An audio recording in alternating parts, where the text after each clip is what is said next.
Hi everyone, NZ Tech Freak here once again for Android NZ. This time bringing you a video to showcase a few things with Shadowgun, which of course is the quote-unquote Tegra only title that was recently released into the Android market.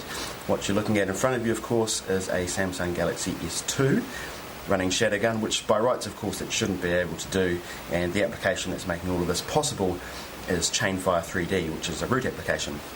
Now if you haven't yet rooted your Galaxy S2, this is a pretty good reason to, and in addition I'm going to be controlling this with a Sony PlayStation 3 controller, and again you'll require root if you want to do that too. So two fantastic reasons to root your Galaxy S2, and you can actually head to the blog. We've got an extremely user-friendly step-by-step guide on how to root your Galaxy S2, and you'll also find a guide there on how to set up Chainfire 3D, and in a few moments there'll be a further guide showing you how to set up the PlayStation 3 controller in order to work with Shadowgun, because by default only the directional controls will work, but you won't be able to do anything else in the game. So fortunately a dedicated forumer at Android Central went exhaustively through all the possible key mappings and found out which ones you need to run this. So without further ado, let's get into it. Obviously using a Bluetooth remote is a much different experience than controlling the game otherwise, and it doesn't unfortunately work perfectly in the sense that if I let go of the controller here it'll keep moving for just a little bit, and that's because it's continuing to send key presses shortly after I release the controls. But as you see, it's running just awesomely here on the Galaxy S2 via Chainfire 3D, and the graphics are superlative, and you can actually improve them with Chainfire 3D as well. It also has the option on its experimental driver for you to put anti-aliasing on this up to 16 times. Now this is the first game that I've found where doing that actually exceeds the limits of the phone's graphics processor unit. So if you put 16 times multi-sample anti-aliasing onto this with Chainfire 3D, you'll get some slowdowns, and I've never experienced that before on the Galaxy S2, but certainly this game, with the graphics as good as they are, I hope that's showing on the video well, but hopefully you can see just how good the graphics are, and it's enough to tax the Galaxy S2 GPU beyond its means if you put on 16 times multi-sample anti-aliasing. It still runs pretty nice with 4 times, but what you're seeing here is just standard, so I haven't increased the effective sort of look of the graphics at all with multi-sample anti-aliasing. So that's Chainfire running on a Galaxy S2, and I'm controlling it here with a PlayStation 3 controller, and as I was saying, much better experience when you do this. Going to move on now and just show you also this game running on an actual Tegra device, the Asus Transformer, and that also works with Bluetooth controllers. And if you use it via a USB input into the keyboard dock of the Transformer, the controls are actually perfect, so you don't get too many keystrokes sent to the Transformer, so the control's extremely tight, and if you want to carve up an online multiplayer, that's the way to do it. So up next we'll show you that. So as I mentioned just moments ago, we're going to cut away now and come to looking at Shadowgun running on the Asus Transformer tablet. Now of course the Asus Transformer is a Tegra powered device, so Shadowgun is designed to run on it, and it runs really well.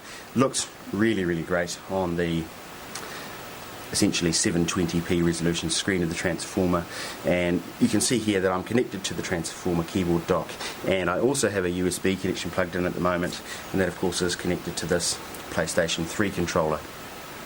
And what I'm going to do now is just start the game. So as you'd expect, I'm controlling the game here with a PlayStation 3 remote, and the game experience is a lot different than if you're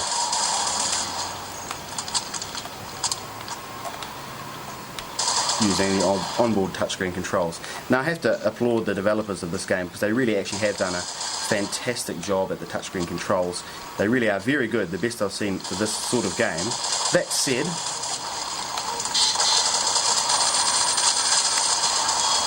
you're never going to match up to control of this kind, and unlike on the Galaxy S2 where I was using Bluetooth to control it like this. Here I am using a wired USB connection, and in this case the PS3 controller just behaves perfectly.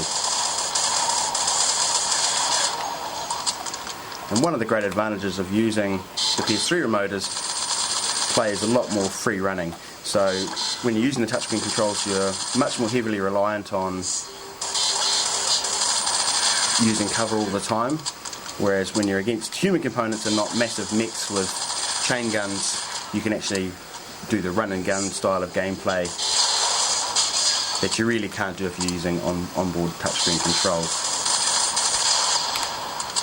So hopefully you can see A, how good that looks, and B, actually just how good the controls are when you're running around and using a PS3 controller.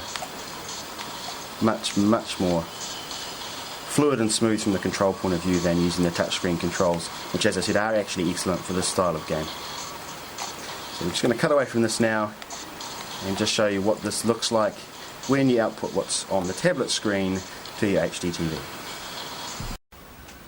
So as I said just a moment ago, I also wanted to quickly demonstrate just how good this looks if you connect something like your Asus transformer here, or even your Galaxy S2 via, in this case, a mini HDMI cable to your HD television.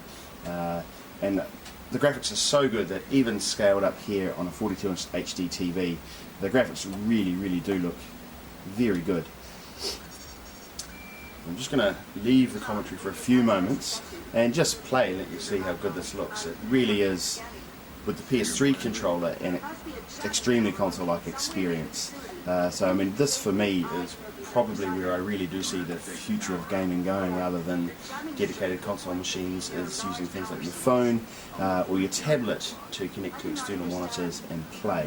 And I guess Sony has also had this thought, and that's why they've sort of moved into this area with the PlayStation Suite, which they're shortly rolling out to other handsets as well.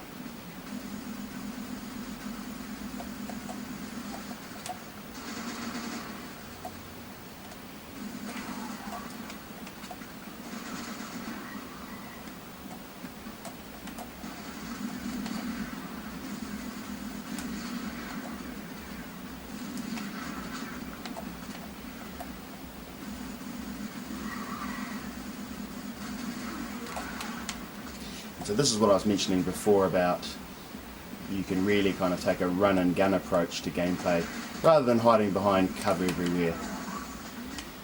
Makes the gameplay flow a lot more and become really much more quick and console-like.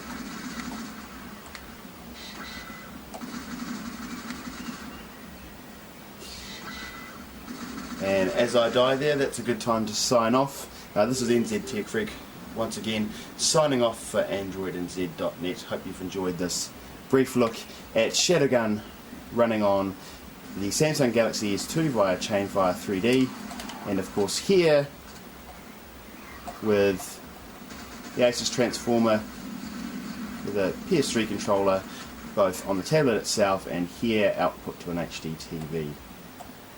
I'm going to keep playing now and say goodbye, and we'll catch you next time over at the blog AndroidNZ.net.